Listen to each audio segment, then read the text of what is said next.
Hello friends, अस्सलाम वालेकुम। आज हम स्टॉक वैल्यूएशन का क्वेश्चन नंबर 12 को सॉल्व करेंगे। तो क्वेश्चन 12 आपके सामने स्क्रीन पर आ जाएगा।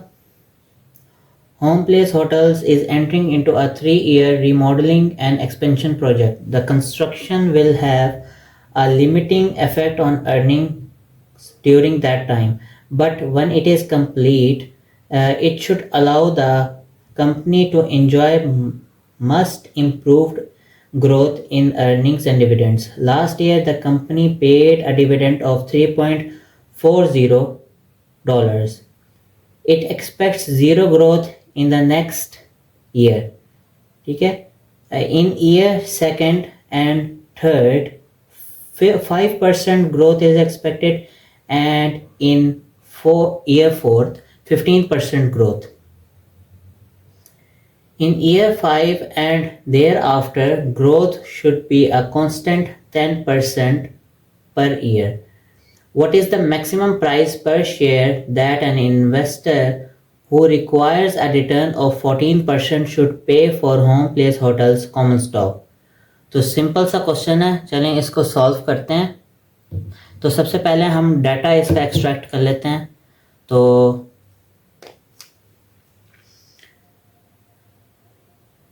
हमारे पास जो है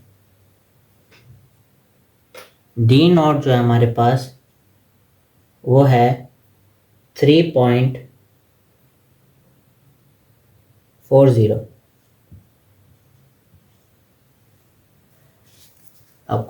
आपको क्वेश्चन नंबर भी लिख लूँ ताकि आपको कोई प्रॉब्लम ना हो। हम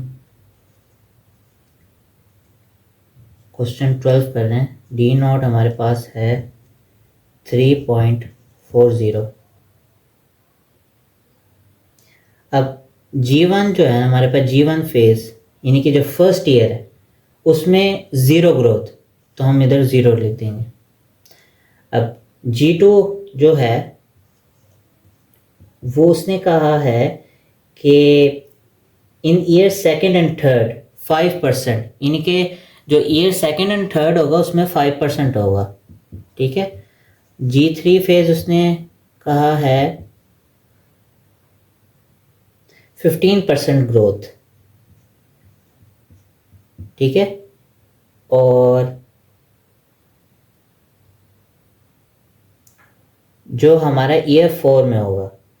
ठीक है, और फिफ्थ ईयर से एंड तक हमारे पास इन्फिनिटी तक 10% होगा। तो G4 हमारे पास आ गया 10%।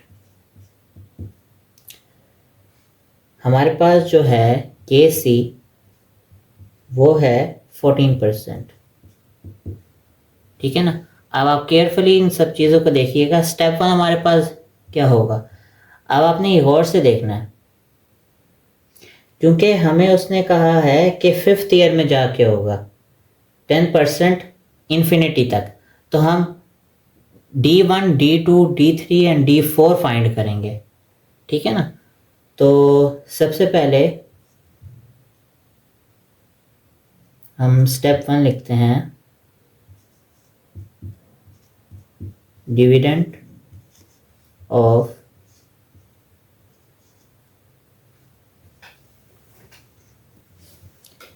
तो ये हो जाएगा हमारे पास 1, 2 एंड 3 फेज। ठीक है ना, क्योंकि हमारे पास इसमें चेंजेस हो रही हैं। G4 में जाके वो फिफ्थ ईयर में कांस्टेंट हो जाता है।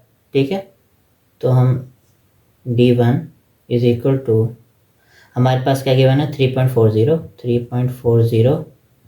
फर्स्ट ईयर में उसने क्या कहा है 0%, तो हमारे पास वैल्यू आ जाएगी 3.40।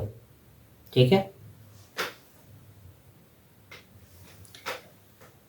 अब D2 जो है हमारे पास हम 3.40, ये वाला नहीं है, ये वाला है, ये आपने याद रखना है। ठीक है ना, क्योंकि इससे हमने जब 1 से किया तो सेम, जब हम क्योंकि 0 से तो कुछ भी नहीं आएगा, तो हम इससे मल्टीप्लाई करेंगे तो सेम आंसर आ जाएगा हमारे पास।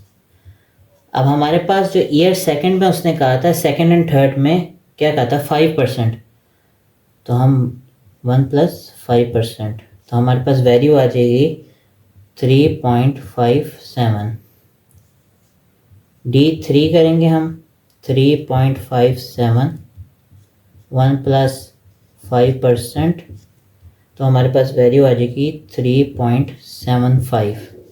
और जब हम D4 करेंगे 3.75, ये 4 में उसने कितना कहा है 15%। ये याद रखिएगा 2 और 3 में उसने कहा था 5%, 4 में उसने हमें 15% कहा है। 1 प्लस 15%, तो हमारे पास वैल्यू आ जाएगी 4.31। अब हमारे पास स्टेप 2 है प्रेजेंट वैल्यू का, प्रेजेंट वैल्यू ऑफ डिविडेंड्स।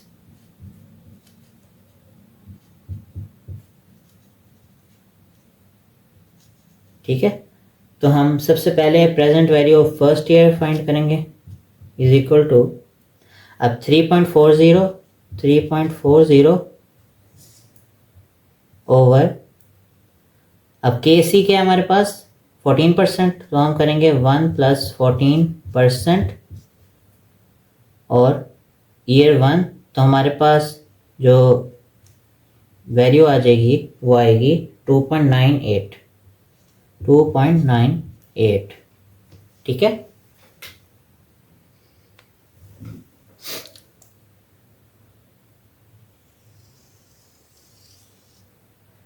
अब हमने present value of second year find करना है, तो हमारे पास कहते हैं 3.57 over 1 plus 14% year 2 is equal to, हमारे पास आंसर आ जाएगा 2.75। अब प्रेजेंट वैल्यू ऑफ ईयर 3 हमारे पास क्या था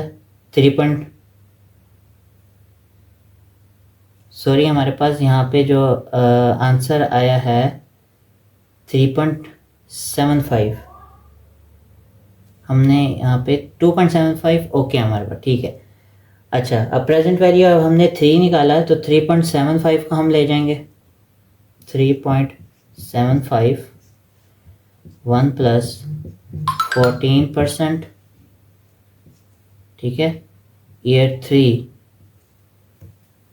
तो हमारे पास आंसर आ जाएगा 2.53।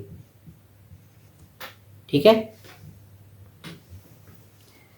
अब हम 4 ईयर का फाइंड करेंगे, 4th ईयर का, तो हमारे पास वैल्यू थी 4.31, 1 प्लस 14%, ठीक है, तो हमारे पास आंसर आ जाएगा 2.55। अब हमने इन प्रेजेंट वैल्यूज जो हमारे पास आई है 2.98, 2.75, 2.53 एंड 2.55 को हम इसको प्लस कर लेंगे।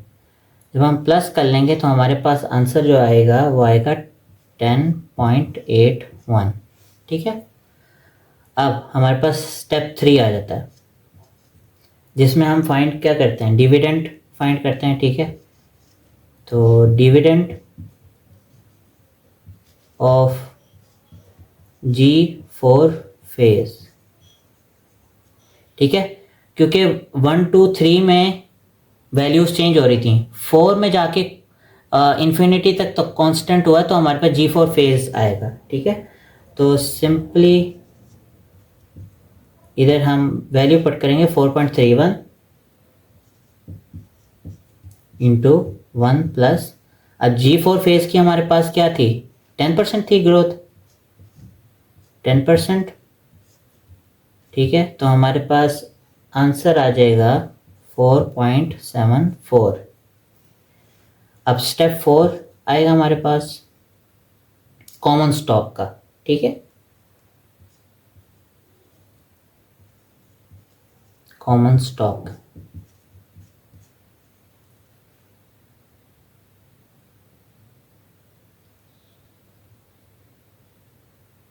ठीक है, तो हम कॉमन स्टॉक का अब फाइंड करते हैं। VC वैल्यू हमारे पास आ जाएगी 4.74 ओवर, तो हमारे पास KC क्या था 14% माइनस, अब G4 लगाना है हमने यहाँ पे, ठीक है, ये याद रखिएगा, तो हम लगाएंगे 10%। तो इसका आंसर आ जाएगा हमारे पास 118.52, ठीक है। अब हम इसकी प्रेजेंट वैल्यू फाइंड करेंगे।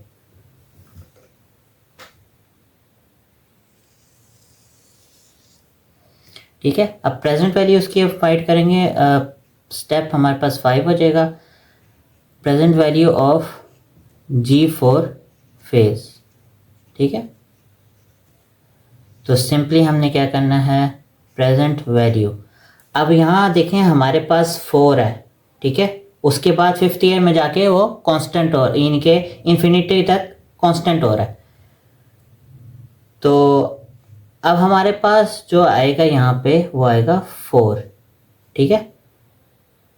तो हम वैल्यू पुट करते हैं इधर 118.52 ओवर,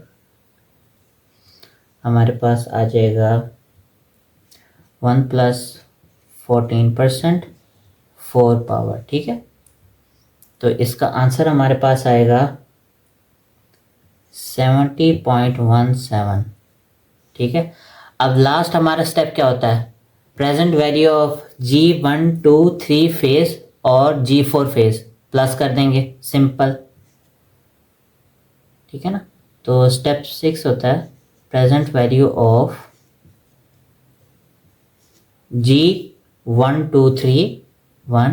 2, 3 प्लस G4 फेज, ठीक है। तो सिंपली हम यहाँ पे वैल्यू पुट कर देते हैं। हमारे पास प्रेजेंट वैल्यू क्या आई थी 10.81 प्लस हमारे पास वैल्यू आई 70.17, तो हमारे पास फाइनल रिजल्ट आ जाएगा 80.98। ये हमारे पास आंसर आ गया। तो उम्मीद है आपको समझ आ गई होगी, बहुत इजी है। आप मुश्किल इसको, जब चीज़ को आप मुश्किल समझते हैं तो आपको मुश्किल लगती है, जब आप उसको एंजॉय करते हैं तो आप इजीली समझ सकते हैं, ठीक है ना।